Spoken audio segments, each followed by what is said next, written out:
Are you able to give us a bit more detail about those skill enablers then and those families and what they actually mean? It's nice just to come up with general broad terms, but yeah, definitely. Yeah, how do they break down? I think it's going to be ironic starting with the thinking Yes. skill enabling family. So this sort of encompasses things like your curiosity, creativity, your ability to make decisions and problem solve and these types of things.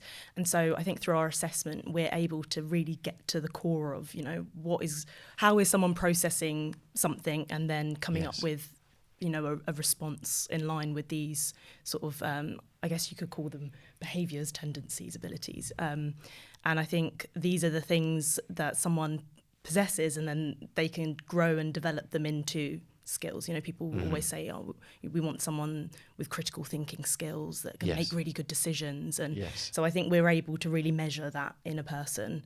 And that's something that someone has, now and can present in the future and further develop. So that's thinking style.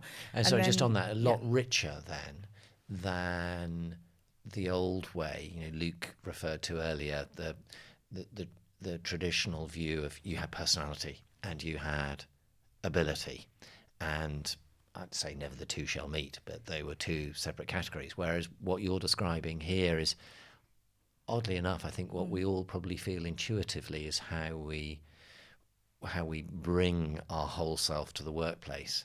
It's not just a case of, I'm good at numerical reasoning. Actually, it's the way I problem solve. It's the way that I process information. So it's I suppose what you're sharing there is a much richer perspective of the thinking style we bring to the workplace than just a straight intelligence style, cognitive ability or IQ style. Yeah, and I think we kind of see that a little bit already when we look at openness to experience. That's kind of always been very closely linked to intelligence. That sort of intellectual engagement and that curiosity to learn more about something, and so that's always kind of been there. It's almost just not been tapped into enough, and that realization of that's probably because personality and cognitive ability are so closely intertwined, exactly, rather than separate. Yeah, it's the way we're perceiving things in our environment. Our brain is processing things and producing responses.